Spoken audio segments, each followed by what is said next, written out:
ಬೆಂಗಳೂರು ತಂತ್ರಜ್ಞಾನದ ನಗರ, ಉದ್ಯಾನ ನಗರಿ ಎಂದು ಪ್ರಪಂಚಕ್ಕೆ ಪರಿಚಿತ. ಆದರೆ ಈ ಆಧುನಿಕ ನಗರದ ಹೃದಯ ಭಾಗದಲ್ಲಿ ಅಡಗಿರುವ ಸಾವಿರಾರು ವರ್ಷಗಳ ಇತಿಹಾಸದ ಬಗ್ಗೆ ನಿಮಗೆ ಗೊತ್ತೇ? ಪ್ರತಿ ವರ್ಷ ನಡೆಯುವ ಬೆಂಗಳೂರು ಕರಗ ಕೇವಲ ಒಂದು ಧಾರ್ಮಿಕ ಉತ್ಸವವಲ್ಲ. ಇದು ನಮ್ಮ ಪೂರ್ವಜರು ನಮಗೆ ಬಿಟ್ಟು ಹೋದ ಶಕ್ತಿಯ ವಿಜ್ಞಾನ ಮತ್ತು ಸಾಮಾಜಿಕ ಸಾಮರಸ್ಯದ ಅದ್ಭುತ ಪಾಠ. ಇಂದು ನಮ್ಮ ಈ ವಿಡಿಯೋದಲ್ಲಿ ಕರಗದ ಹಿಂದಿನ ಗೂಢಾರ್ಥವನ್ನು ಬಿಡಿಸಿ ನೋಡೋಣ. ಪುರಾಣದ ಹಿನ್ನೆಲೆ. ಕರಗವು ಮಹಾಭಾರತದ ದ್ರೌಪದಿಯನ್ನು ಆದಿಪರಾಶಕ್ತಿಯ ಸ್ವರೂಪದಲ್ಲಿ ಆರಾಧಿಸುವ ಒಂದು ಮಹಾಹಬ್ಬ. ದ್ರೌಪದಿಯು ಅಗ್ನಿಯಿಂದ ಜನಿಸಿದವಳು, ಅಂದರೆ ಯಜ್ಞಸೇನಿ. ಮಹಾಭಾರತ ಯುದ್ಧದ ನಂತರ ದ್ರೌಪದಿಯ ಶಕ್ತಿಯನ್ನು ಈ ಭೂಮಿಯಲ್ಲಿ ಉಳಿಸಿಕೊಳ್ಳಲು ಮತ್ತು ಧರ್ಮವನ್ನು ಸಂರಕ್ಷಿಸಲು ಈ ಆರಾಧನೆ ಪ್ರಾರಂಭವಾಯಿತು ಎಂದು ಪುರಾಣಗಳು ಹೇಳುತ್ತವೆ. ಶಕ್ತಿಯ ವಿಜ್ಞಾನ, ಕರಗದ ಸಮತೋಲನ. ಕರಗವನ್ನು ಹೊರುವ ಪೂಜಾರಿಯು ಕರಗವನ್ನು ಯಾವುದೇ ಆಸರೆ ಇಲ್ಲದೆ ತಲೆಯ ಮೇಲೆ ಹೊತ್ತುಕೊಂಡು ಇಡೀ ರಾತ್ರಿ ನೃತ್ಯ ಮಾಡುತ್ತಾರೆ. ಇದು ಕೇವಲ ಕೌಶಲ್ಯವಲ್ಲ, ಇದು ಯೋಗದ ಸ್ಥಿತಿ.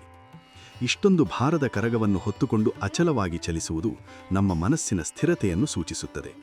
ಪೂಜಾರಿಯು ಆ ಸಮಯದಲ್ಲಿ ದ್ರೌಪದಿಯ ಶಕ್ತಿಯನ್ನು ತಮ್ಮಲ್ಲಿ ಆವಾಹನೆ ಮಾಡಿಕೊಳ್ಳುತ್ತಾರೆ. ಇದು ಪರಕಾಯ ಪ್ರವೇಶ ಅಥವಾ ದೈವಿಕ ಸಂವಹನದ ಒಂದು ರೂಪ. ಸಾಮಾಜಿಕ ಸಾಮರಸ್ಯ. ಕರಗದ ಅತ್ಯಂತ ಸುಂದರ ಭಾಗವೆಂದರೆ ಅದರ ಸಾಮರಸ್ಯ. ಬೆಂಗಳೂರು ಕರಗವು ದರ್ಗಾವೊಂದಕ್ಕೆ ಭೇಟಿ ನೀಡುವ ಸಂಪ್ರದಾಯವನ್ನು ಹೊಂದಿದೆ. ಸನಾತನ ಧರ್ಮದ ಶಕ್ತಿಯ ಆರಾಧನೆಯು ಎಲ್ಲಾ ಧರ್ಮಗಳನ್ನು ಗೌರವಿಸುತ್ತದೆ ಎನ್ನುವುದಕ್ಕೆ ಇದಕ್ಕಿಂತ ದೊಡ್ಡ ಸಾಕ್ಷಿ ಬೇರೆ ಬೇಕೆ? ವೈವಿಧ್ಯತೆಯಲ್ಲಿ ಏಕತೆಯನ್ನು ಕಾಣುವುದೇ ನಮ್ಮ ಧರ್ಮದ ಸಾರ. ಆಧುನಿಕ ಬದುಕಿಗೆ ಪಾಠ. ಇಂದಿನ ಒತ್ತಡದ ಜೀವನದಲ್ಲಿ ನಮಗೆ ಬೇಕಾಗಿರುವುದು ಕರಗದ ಪೂಜಾರಿಯಲ್ಲಿ ಕಾಣುವ ಆ ಸ್ಥಿರತೆ. ಜೀವನದ ಭಾರವನ್ನು ಹೊತ್ತುಕೊಂಡರೂ ಮುಖದಲ್ಲಿ ಭಕ್ತಿಯ ನಗು ಮತ್ತು ಮನಸ್ಸಿನಲ್ಲಿ ದೃಢತೆಯನ್ನು ಕಾಯ್ದುಕೊಳ್ಳುವುದೇ ಕರಗ ಕಲಿಸುವ ನಿಜವಾದ ಪಾಠ. ಆತ್ಮೀಯರೇ, ಬೆಂಗಳೂರಿನ ಈ ಪರಂಪರೆಯನ್ನು ಕಾಪಾಡಿಕೊಳ್ಳುವುದು ನಮ್ಮೆಲ್ಲರ ಕರ್ತವ್ಯ. ಮುಂದಿನ ಬಾರಿ ಕರಗವನ್ನು ನೋಡುವಾಗ ಅದನ್ನು ಕೇವಲ ಒಂದು ದೃಶ್ಯವಾಗಿ ನೋಡಬೇಡಿ.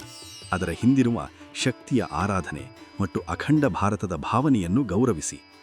ಈ ವಿಡಿಯೋ ನಿಮಗೆ ಇಷ್ಟವಾದರೆ ನಿಮ್ಮ ಸ್ನೇಹಿತರೊಂದಿಗೆ ಹಂಚಿಕೊಳ್ಳಿ. ಧನ್ಯವಾದಗಳು.